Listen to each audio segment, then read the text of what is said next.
Hi guys, we are back. We're just trying to sort the issues out with the broadcast, but we're back on into qualifying now. So I hadn't scripted anything for the hot lap, so probably just as well. But that went. Looking at Oliver Gibson, who runs in P3. It's Jack Smith, provisional pole at the moment from Eric Axelsen and Oliver. Josh Martin, good to see Josh running well in fourth place. Henry, I think you've had a few laps around here in this car as well. Yeah, it's a mega track for these. It's quite fun to drive around. These times they're putting in already are extremely quick. I mean, 48s around here. These drivers are absolutely rapid, and it's so close up between those front four. Less than half a second between all of them. What was your time when you had a go? Did you keep a note of it, or were we going to forget it for the broadcast? I managed to do, I think, a 49.7. I didn't do a load of work on it. I managed to get within a second of the quickest people. I'd take that, considering some of these guys have done loads of work on the sim, so they're going to be absolutely fine. So you'd be in the mix in the top sort of in the top six pretty much on qualifying, which doesn't surprise me because without wanting to blow smoke, you are a good pedaler. You've proved that. Obviously, you had the Mark 7 class win at Thruxton, which was the event that I missed. So you'll be basically paying me to stay away from your racing next year. I don't think it had anything to do with that, but yeah, no, Thruxton was a great round for us. Yeah, thank you for that though. I think it would be great to be up in the fight with these guys. This event at VRRC looks like it's going to be some amazing racing coming up for us later on. And yeah, this is going to be a close qualifying to see what these guys can do. The race format, new race format, is very good indeed. The two sprints and then the longer race, it worked out superbly at our first event, and I think this is going to carry through to the 8 rounds. The one thing I meant to ask Rich was in terms, Rich joined us at Silverstone National to watch the various BRSEC offerings that were on a few weeks ago. Was I think quite intrigued to see that drivers had to race at the last round. You could drop the event, the last event, but you had to be there, you had to score in it, and I know it's made me thinking about that for future events. Yeah, is that happening? Have you brought that into this one? No, this one is the usual one drop round, and it could be any round, and obviously if you don't attend last round, that would be a long drop round. We've put in a service request to the developers to make that different, so we can hopefully from our next championship in January, then that will be the case. You can choose. Sorry, I can choose an option so they cannot drop the last round. Oh, cool. That's really good. Keeps the sport practicing it right way to the end. And Oliver Gibson pole from Jack Smith. So the two brothers, 1 and 2. Eric Axelsen in third place from Chris Blakey. Let's have a look. Chris, obviously on a bit of form around here, qualified 7th at Sachsenring last time out, which is pretty good. Let's just have a quick look down at Josh. Josh Martin qualified 8th, so he's on a sort of improvement from last time as well. Lee Pearson, Scott Bugner running well. Scott races an MG, Henry, in real life. Said that he's not that happy with rear wheel drive, but he drove superbly last week, and as you saw from the championship standings, it is third in the table at the moment. As you watch Jack Smith looking to just try and negate that 700ths gap at the moment back to pole. We've got 2 minutes 56 on the clock. What are your thoughts on this track though? What's the most challenging bit or enjoyable bit from the laps that you put in, Henry? I think going through turn 1 is a really difficult section of track for the drivers because you want to be right on the limit for the track limits, and it's really easy to overstep it, especially with the speed you're carrying in. It's super easy, especially in a rear-wheel drive car as well, to lose the rear of that car as you get back on the power. And it's going to be really vital in your quality laps to make sure you stay within those track limits so you can keep your lap together. Okay, we'll keep an eye on that once we get into the racing. But Jack Smith chasing at the moment.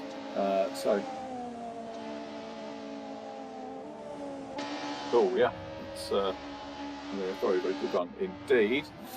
So having a look at the other runners, we are missing a couple. Wish them well. Harry Ormerod, Nathan Smith and Sam Walton not with us this evening, but looking forward to them being back for Oschersleben, which is next week, while I'm freezing at Brighton for 3 days, which is not a bad thing. Great event for the scholarship, so very much looking forward to that. As we have 1:43 left on the clock now. Oliver Gibson from Jack Smith, Eric Atkinson, Chris Blakey, Jack Martin, Lee Pearcey. Andy Carroll is next up from Scott Bugner. I normally at this stage, Henry, start writing them down. It's the pen and boom. As soon as I write the positions down, they tend to change, but I'm going to start doing that. Anyone standing out for you at the moment?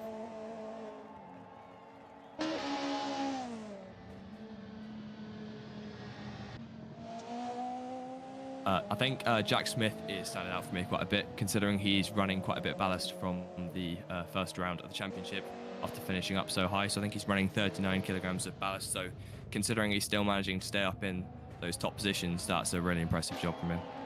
It is, isn't it? Very, very quick indeed.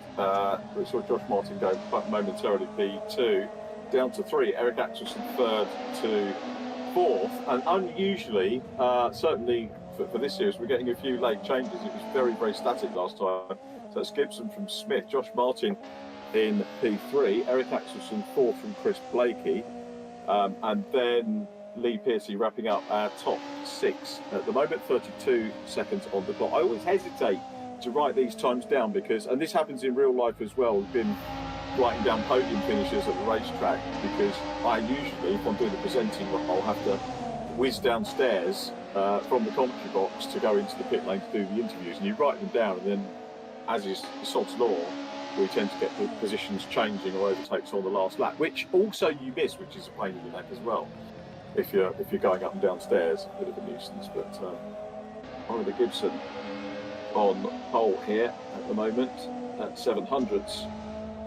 Clear of Jack Smith, his brother. Let's see whether Oliver can hang on as we look at Alex Walker. We'll be talking to Alex a little bit later on, which I'm really excited about. We're doing a feature after qualifying where we get to talk to different drivers in the championship. It was Livia Krasnowska last time around, but Alex Walker down in 16th at the moment.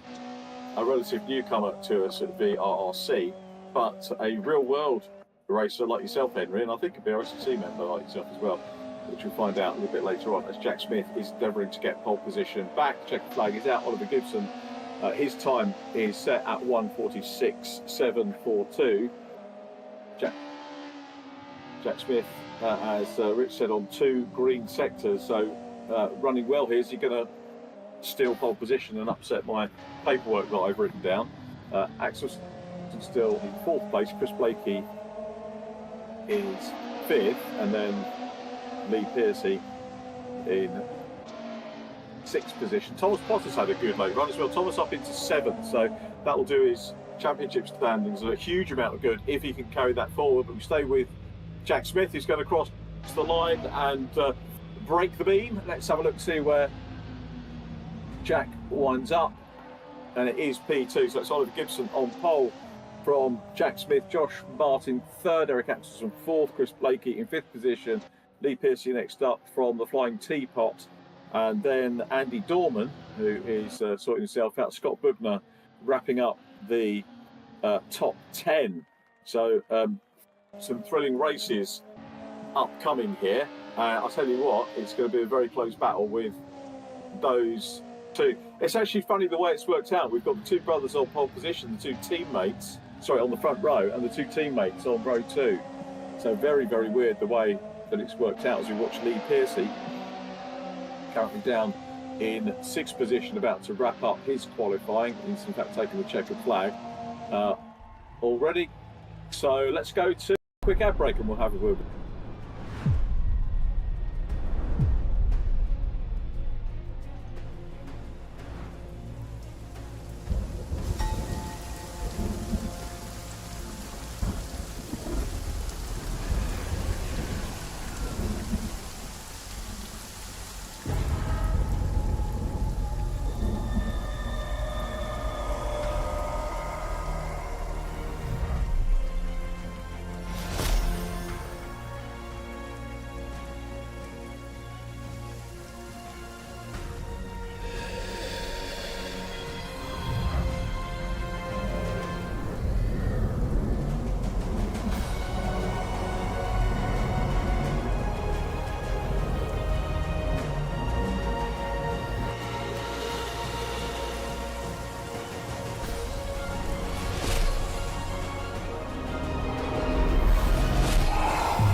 So welcome to our virtual podium, and very well done, Oliver Gibson. How are you, Oliver?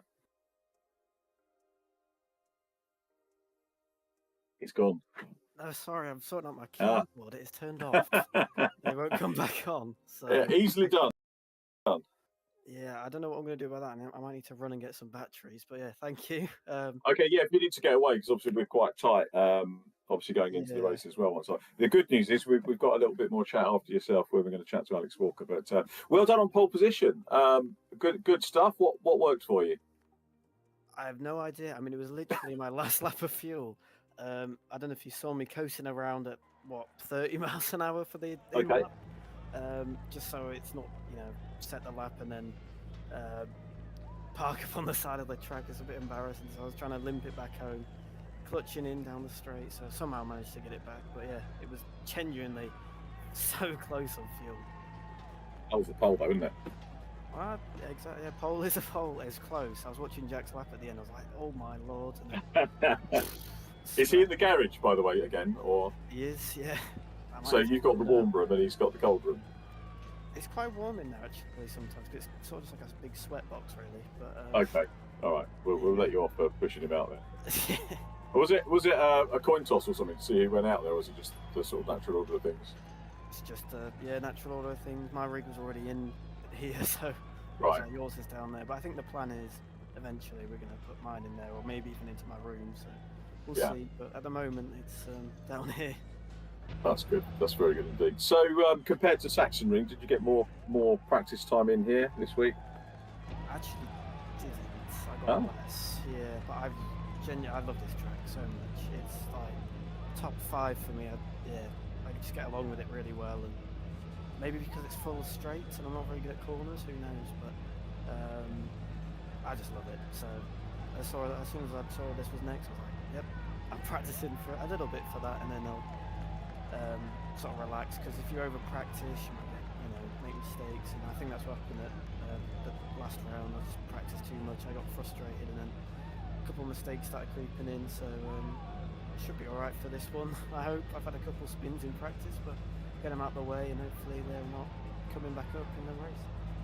Yeah, we'll see how that pans out. I mean, sticking with track, it's one of those ones that, as we mentioned in the preamble to the racing, it's an old circuit, so it's a sort of traditional one that's been built on roads that were there, but it's had quite a lot of modern updates. So it's kind of a mixture of traditional and new, and it does seem to certainly, teeth in. It does seem to suit you guys real well.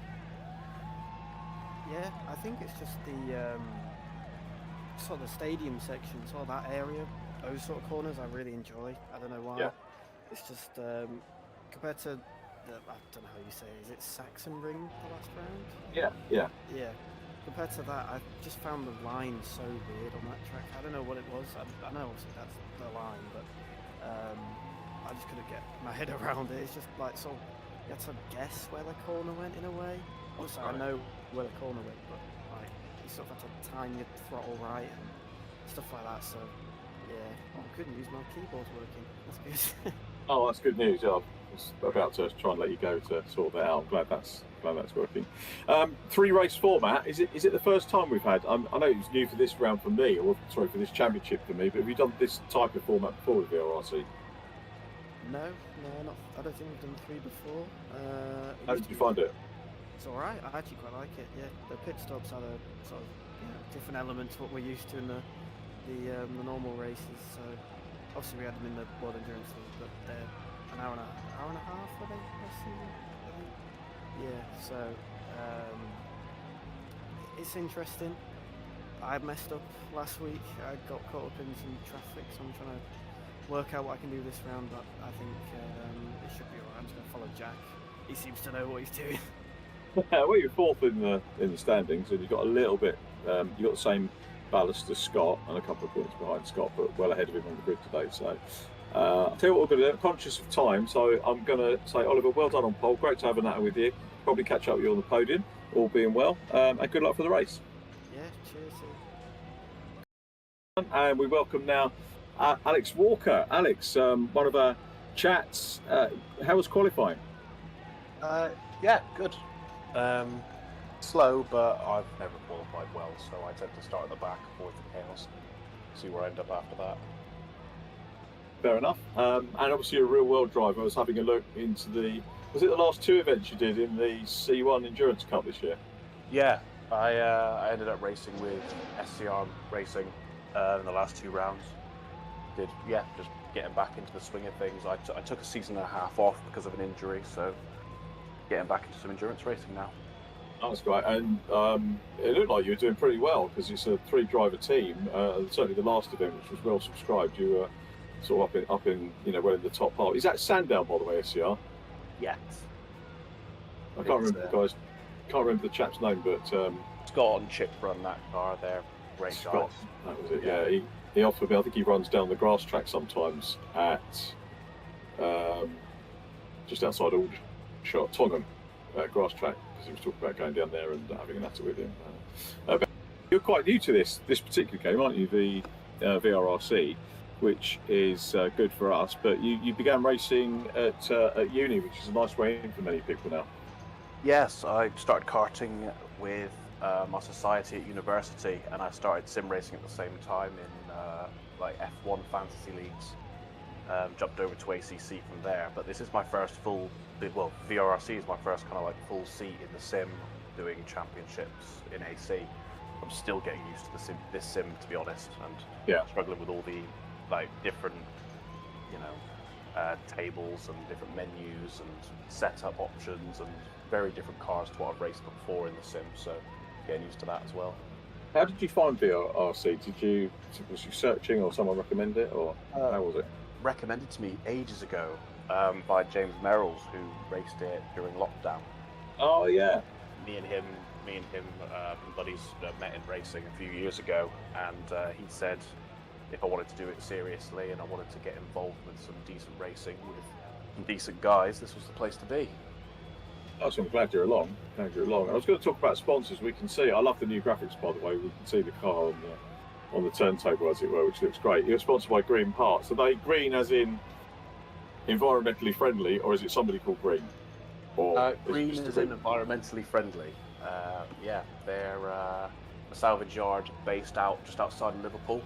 Really great guys that are kind of changing the way the insurance industry are looking after cars that are in accidents. Yeah. We've got a couple of partnerships with some insurance companies now where they have a green part on every car that's repaired. So it's about kind of cutting costs for the insurance companies, cutting costs for the body shops, and not having to use new parts all the time when there's perfectly good parts in salvage yards all across the UK. That's really good. Is it just the one yard that they have, or they've got a chain? It's the one like kind of major yard, and then they've got satellites across the UK, so they can do all their next day delivery and look after their clients and that. I know that's a difficult industry to grow in, because I know a guy who runs one down in Sussex, and they've struggled a little bit of late, but the way it's all restructured, and it's such a controlled industry, but it has to be, because in the old days when you used to stack cars on top of one another, which was pretty unsafe and probably a bit unsightly, but it's very heavily regulated. But it's as you say, great places to get parts, isn't it? Yeah, it's especially with all the issues when the backlogs that they get with the manufacturers. It's a great way to find parts, and a lot of body shops are using us now because it's just cheaper. Right. It's quite so much cheaper, and because of the backlogs with like made parts from, for example, Ford are having issues with asbestos in some of their warehousing. Oh, really? We've got all our stuff ready to go. So, but then there's obviously keeping the clients happy, because it is cars that have had accidents, so you've got to make sure your quality control is good and things like that as well. So there's a lot of moving parts involved. The guys do really well for that. Is that an area that's benefited from Brexit, where parts are maybe more difficult, or there's more bureaucracy getting parts in from other manufacturers overseas? That if we can, reuse parts from cars that are already here, that saves a bit of time and money. Yeah, I definitely think, especially when you go to obviously like things like Renault and cars that aren't so readily available, for example, in the UK, that I think that definitely helps. Plus, obviously, you've got less import tax and stuff because the bits are already here, aren't they? So yeah, there's that too. Is that where you're based, up Liverpool way at the moment, or? Yeah. Right in the middle of Liverpool, I am. So Good lad. where I come to you from now. Okay, we've got just about half a minute to go. So, Alex, it went really quickly chatting to you. I hope we get to do it again. Good luck with the race. I'll let you crack on, and we'll look forward to the first sprint race. So, thanks for the chat. Cheers. So, thanks, Alex, and well done to Oliver Gibson, our 2 interviews. That went so quickly, and apologies if I've overrun, but we're looking forward to our first race, and the timing lights are already underway. So it's the brothers on the front row of the grid, Oliver Gibson and Jack Smith, and the lights out, and we go racing for the second event of the season. And Jack Smith and Oliver Gibson lead them away with Josh Martin chasing with Eric Axelsen down in behind. It's a good start as they get away here with Oliver Gibson out front. We ride on board with Jack Smith in P2, but that was a decent start, Henry. Nice and clean. Yeah, it was a really good start from Oliver Gibson at the front. He managed to get a decent gap into turn 1 and hold off all the guys behind. He's starting to build off a gap at the front. The top 4 are pulling away a little bit as well, so I think it's going to be a close fight between them. I think we saw about 1.5 tenths between the top 4, so I think with the toe and everything in the race, it's going to be super close. It is going to be close, and it's really good to see it's really good to see Josh Martin up in the mix as well with the top 4. Lee Piercy is in 5th position, having come up from 6th, so he's had a decent start. I think we've got a couple of offs down towards the back. Daniel Heaps, very sadly, has gone off. Thomas Potter's dropped back, hasn't he, as well? Because I thought he'd qualified quite well, Thomas, but down towards the back end at the minute, Thomas will try and work his way back up. Thomas and Daniel, the 2 of the youngest drivers in the championship, as we ride on board with Jack Smith. I'm going to be tempted to say Josh Smith, because Josh Smith won the Formula Ford Festival I've just come back from.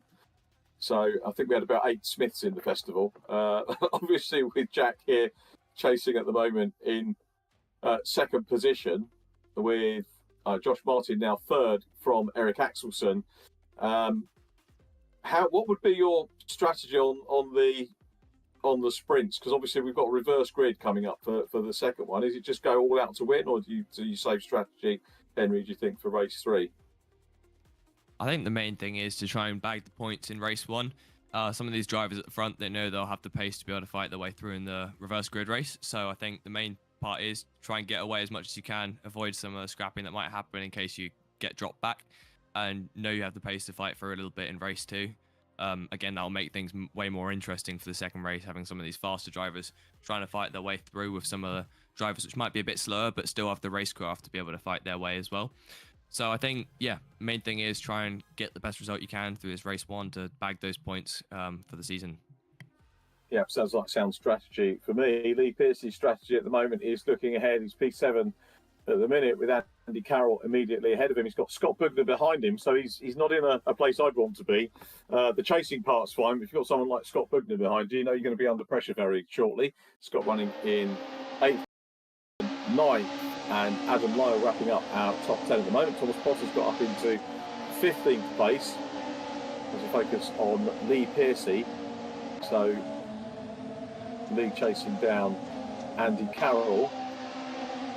Meanwhile, back to Josh Martin in P3. Good start from Josh Martin in this one. And I've got to say, closer to 2nd position, Jack Smith obviously having to carry a fair amount of ballast, but still putting in some great laps despite that ballast. I'm surprised to see Eric Axelsen back in 4th place, and a little bit of a distant 4th at the moment. We normally get to have a natter with Eric quite early on in all of our VRRC meetings, but it might just be a case of damage limitation with that extra ballast, keeping it in 4th place. Reasonable points here. Obviously we've got a reverse grid race for the 2nd sprint, and then the points are added up and the top point scorers start at the back for the longer race as Josh rides on board.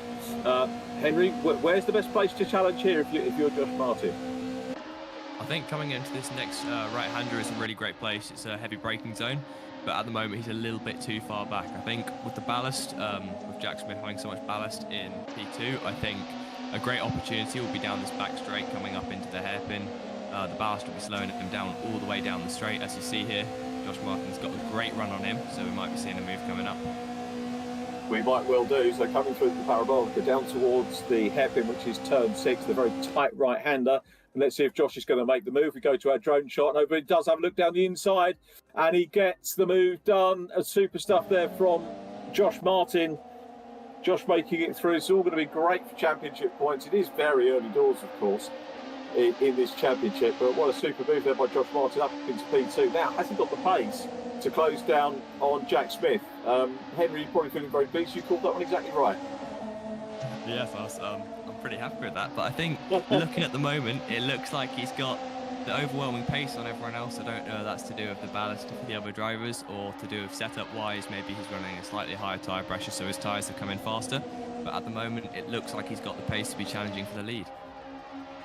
It does look like that, doesn't it? He's I'm not quite sure about the best laps on the timing screens. We've got 149 for Oliver Gibson, and then a 156 for Josh Martin, which is not quite right, is it? The 49 to 56 isn't quite right, but Josh 156, Jack Smith 155.9. But it is a trio for the lead at the moment, and I'm wondering whether Josh is going to bring Jack Smith back into the battle here. We've got 9 minutes 25 to go on this one. Eric Axelsson a little bit of a distant fourth place at the moment, and Oliver Gibson soaking up the pressure at the moment out front. In fact, I probably wouldn't say it's pressure, he's just stretching it a little bit, and that's good for him. If second and third start to occupy themselves, then that could very much help our race leader. I saw a classic bit of rear-wheel drive sports car racing at the weekend with Aidan Hills, who won the Mazda MX-5 Super Cup for the second time this weekend, and I think it was the first race of the weekend. It was teeming down with rain. He had a good lead, and the pack caught him, and I thought, oh, this is not so good for Aidan. The pack caught him, but he literally backed them up and then got them to squabble, and then of course he got away while they were squabbling and built up quite a big lead. But I'm not sure Oliver wants to do that. I think he just wants to get away on his own. Yeah, doing something like that is quite a risky strategy in motorsport, because if you start backing people up enough, they might start challenging you more than battling with the guys behind. It all depends on the mindset of the other drivers. If they're in a massive squabble behind and they just want to try and get as many places as possible, the plan might work. But if you've got drivers that are working smart and trying to get ahead into the lead, doing something like that could be a big risk and could end up with you losing the lead and dropping back even further, especially if you've got the entire pack up behind you.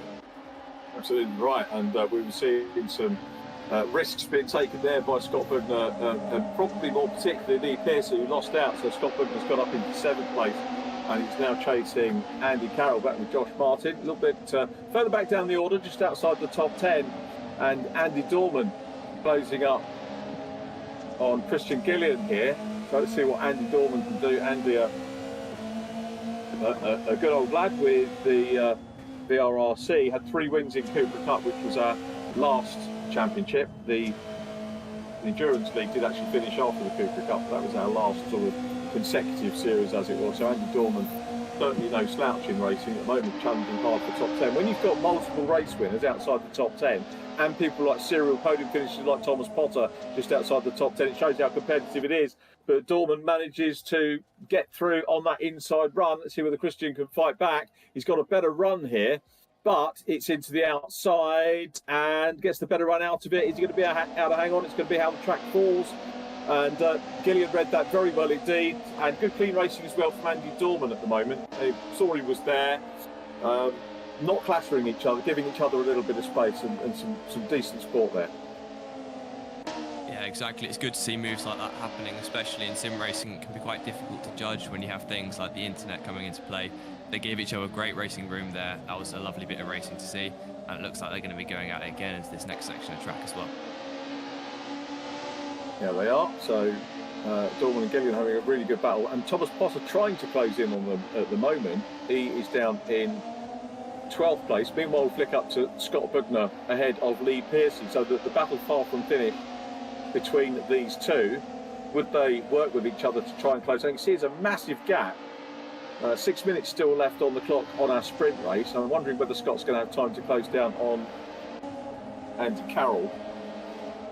I would say probably, possibly at the moment not, to get up into 6th position as we flick back to our race leaders, Oliver Gibson from Josh Martin, and now Jack Smith maybe it's a tyre issue as we get a little bit further into the race, but Jack Smith is starting to close in and getting hungry for that second position again. And Josh Martin is in, as I say, in the zone here where he's coming under pressure. Jack Smith has a look.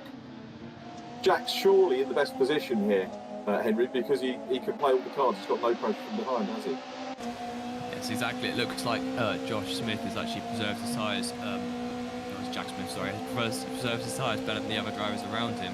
It looks like at the moment Josh Martin might have actually been overcooking his rear tyres, but actually, as we say that, he's making a move on Oliver Gibson coming into the hairpin.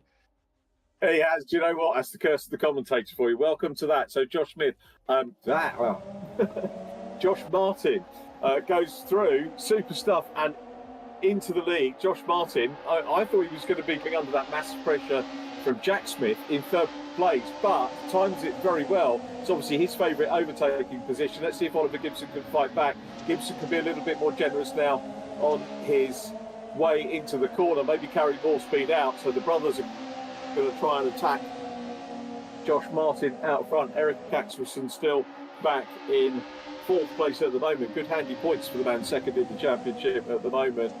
But Josh Martin, his championship is really coming to life here. And the question is whether he'll be able to pull away and make a little bit more ground and hang on for the win. It might not even be a case of hang on, because he's had the attacking pace to get into the position as we ride on board again with Jack Smith.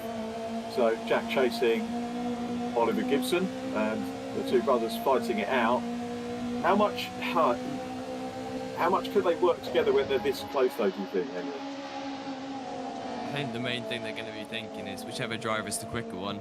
I think at the moment it's looking like Jack Smith is the quicker of the two brothers, so I think he's going to be looking to try and make his way past so he doesn't get held up too much, because you can see Josh Martin slowly starting to walk away in the distance, and his thoughts will be, how can I get past this driver ahead of me to try and get back up to the leader? Because the longer he leaves it, the more of a gap there's going to be, especially when they're fighting like this.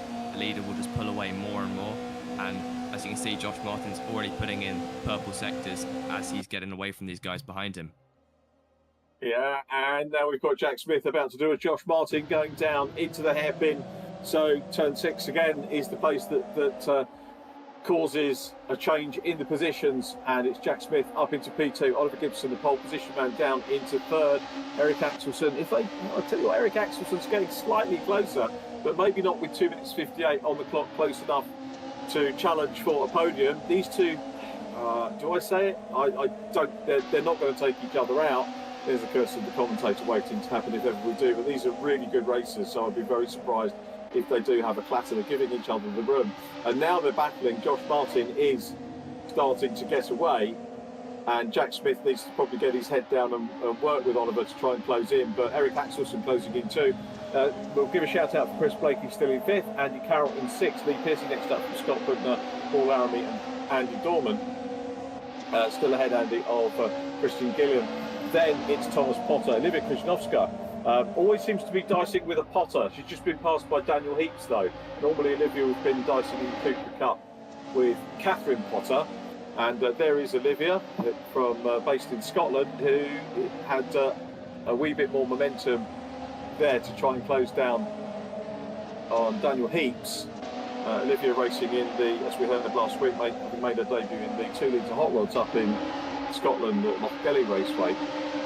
So plenty of real life race drivers in this championship now as Scott Bugner tries to hunt down Paul Laramie. Scott in the 7, the silver front, the gold back or copper back car, having a look to see if he can make up another place and pick up some very useful points here. 1:33 left on the clock, and it's Josh Martin still out front from Jack Smith, but we ride on board with the 8th place car of Scott Bugner. All of these guys, the meeting itself now, although it's not one great big long race, very much a marathon evening, isn't it, with the 3 races to contend?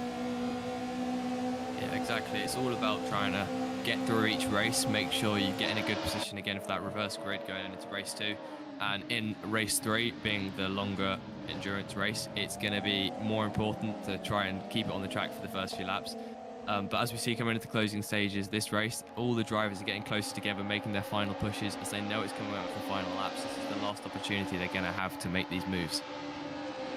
It is, isn't it? The clock is running down very, very nicely now, and it's Jack Smith. It's settled up, looking a little bit more settled for second and third. Eric Axelsen still trying to close in, but Josh Martin looking very, very good here at the moment. I'm trying to recall if Josh had a win in the Coopers. I've left my notes for the Coopers downstairs. I don't think he did he, Rich? No, he might have won in the minis or had podiums. He certainly had podiums in the Coopers as well. I'll tell you the difference with Josh this week. He's actually got some practice laps in. Yeah.